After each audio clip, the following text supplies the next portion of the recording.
So the next important political thinker is Gaetano Mosca. गाइतानो मॉस्का एक Italian legal scholar और political theorist थे।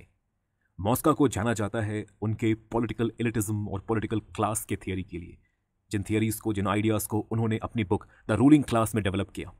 मॉस्का के elitist theory और उनकी एलिटिस्ट आइडियाज़ इतनी इन्फ्लुएंशियल थी कि इटली के कई फासिस्ट लीडर्स मॉस्का के एलिटिस्ट व्यूज़ और उनके एलिटिस्ट आइडियाज़ से प्रभावित थे।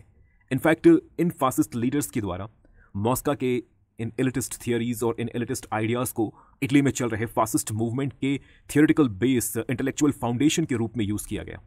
लेकिन मॉस्का खुद एक फासिस्ट नहीं थे। इनफैक्ट वो फासिज्म को सपोर्ट भी नहीं करते थे। उन्होंने फासिज्म को रिजेक्ट किया और इस बात को प्रूव करने के लिए कि वे फासिज्म को सपोर्ट नहीं करते, फासिज्म के पक्ष में वो नहीं है, Mosca even resign from Italian senate. अपने बुक द रूलिंग क्लास में मॉस्का लिखते हैं कि चाहे कोई भी सोसाइटी हो, whichever society you consider, all societies, all forms of societies are ultimately ruled by a numerical minority. A small group of individuals ultimately rule all the society. And it is this numerical minority, it is this small group of individuals who actually rule a society, who actually control the power in a society. It is this small group, it is this elite, which is called political class or the ruling class. मॉस्का कहते हैं, जब मॉस्का से ये पूछा गया कि why this is so, why the ruling power is always controlled by an elite, by a small group of individuals. Why this is so? इस सवाल के जवाब में मॉस्का कहते हैं, the reason why this small numerical group, this small group of individual is able to control and rule a society, the reason is simple, and the reason is these people whom we are calling elite, these people, they possess superior managerial and organizational skill. Masses don't have the organizational skill, managerial skill. Only few individuals in society can control and run an organization, can have this organizational skill. And it is those who have these organizational skill, it is these people who ultimately acquire political power, control political power and maintain their political power and are called elite or the ruling class. Elites क्यों हैं? Elites ही rule क्यों करते हैं? कुछ लोगों के हाथों में ही रूलिंग पावर क्यों होती है? मॉस्का के अकॉर्डिंग elite को elite बनाता है उनका superior managerial and organisational skills. Elite rule करते हैं क्योंकि उन्हें सिर्फ पावर को अक्वायर करना नहीं आता, उन्हें पावर को अक्वायर करने के साथ साथ पावर को कंट्रोल करना आता है, पावर को रेगुलेट करना आता है और पावर को मेंटेन करना आता है। It is simply because these people they have the organisational ability, they have the organisational skills. It is simply because of this fact that they are called elite and they are able to control and rule a society. Now Mosca से दूसरा सवाल पूछा गया कि ये जो ruling class है, ये जो रूलिंग एलीट है, क्या एक ही एलीट या एक ही ग्रुप या एक ही ग्रुप ऑफ इंडिविजुअल हमेशा पावर को अपने हाथों में रखता है, हमेशा रूल करता है? Is it so that we have one elite and power is always controlled and held by this elite in society? Mosca ने कहा ऐसा नहीं है। मॉस्का के अकॉर्डिंग रूलिंग क्लास के भीतर भी काफी डाइवर्सिटी होती है। Ruling class is not monolithic. It is divided. It contains diversity. There are various and numerous elite group that exist in a ruling class. And all these elite group, they compete, they fight amongst each other for what? For political power. To gain political power, to acquire political power and to maintain political power. So Mosca is very clear. He clearly says that ruling class is not monolithic. It does not contain one single elite group. No, ruling class is not monolithic, which means that it has diversity, it is divided, it has multiple and numerous elite group who all compete against each other for political power.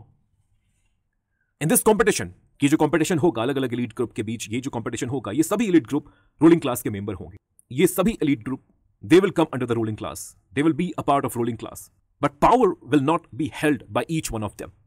इस ruling class में इन elite के बीच जो competition होगा, इस competition में जो winner होगा, the one who wins the competition, power is going to be held by that winning elite group. लेकिन पावर मिलना, एक एलीट के पास पावर का होना, this is not the proof that that elite is going to continue to hold that power, continue to enjoy that power and rule forever. No, this is not going to be the case. This elite will be replaced by another elite from the ruling class, and that another elite will be replaced by some other elite in future. So what we actually see is circulation of elite. Power circulate from one elite to another and then to the next. This is how power circulates. So what we actually see is circulation of elite in a political system within a ruling class. मॉस्का कहते हैं कि political power कभी भी एक elite group के पास permanently rest नहीं करता। Power एक एलिट ग्रुप से दूसरे एलिट ग्रुप और फिर दूसरे से तीसरे के बीच हमेशा सर्कुलेट करता रहता है।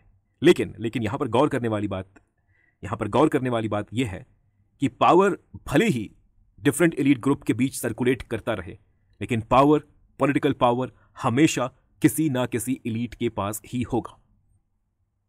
The power will always be possessed by some elite, be this one or that one. Power will never be controlled by the masses or the common people. Political power in every society is always controlled by an elite group. This is the harsh reality which we need to understand and which we need to acknowledge. मॉस्का कहते हैं कि elites के बीच power का ये competition और power का हमेशा elites के पास होना, ये एक वास्तविकता है। It is a given, it is inevitable, ये होकर रहेगा, इसे कोई नहीं रोक सकता। हाँ, लेकिन एक चीज जरूर किया जा सकता है अकॉर्डिंग टू मॉस्का। ये जो पावर कंपटीशन है और ये जो सर्कुलेशन ऑफ एलीट है, इन सभी को हम रेगुलेट कर सकते हैं। हम कुछ कंट्रोल इनके ऊपर इंपोज कर सकते हैं। कैसे? रूल ऑफ लॉ के through rule of law we can control the circulation of elite, we can control this competition of power among elite. How we can do it? We can do it with the help of a rule of law, or you can say with the help of a constitution, a legal document. इसके अलावा जो political elites हैं, वे अपने rule को, power के अपने exercise को हमेशा जस्टिफाई करने की भी कोशिश करेंगे, और अपने रूल को, पावर के अपने एक्सरसाइज को जस्टिफाई करने के लिए, या आप कह सकते हैं कि अपने पावर को लेजिटिमाइज्ड करने के लिए एलीट्स के द्वारा मासेस के लिए, कॉमन पीपल के लिए वर्क किया जाएगा, उनके डेवलपमेंट के लिए वर्क किया जाएगा। और ये जो एलीट्स हैं, they will also maintain a system of democracy. एक डेमोक्रेटिक सिस्टम को, एक डेमोक्रेटिक प्रोसेस को भी ये मेंटेन करेंगे, जहां पर ये लगेगा that everything is working and everything is being done through democratic way, through democratic method. But in reality, this democracy is not going to be very effective, because political power will always be controlled by the elite. And this is the reason why Mosca calls that this democracy would be nothing but a myth of democracy, which will be used by the elite to justify their power, to legitimize their power. They will definitely use a myth of democracy. A semblance of democratic process will be there in all political system, especially in these kind of political system. And the reason why this will be there, the semblance of democracy, why this will be there, this myth of democracy, why this will be there, Mosca says this will be there to justify the power of elite, the rule of elite over the masses, to legitimize their power. So this is all about Mosca and his elitist theory in political science. I hope it is clear to you. Thank you so much for listening.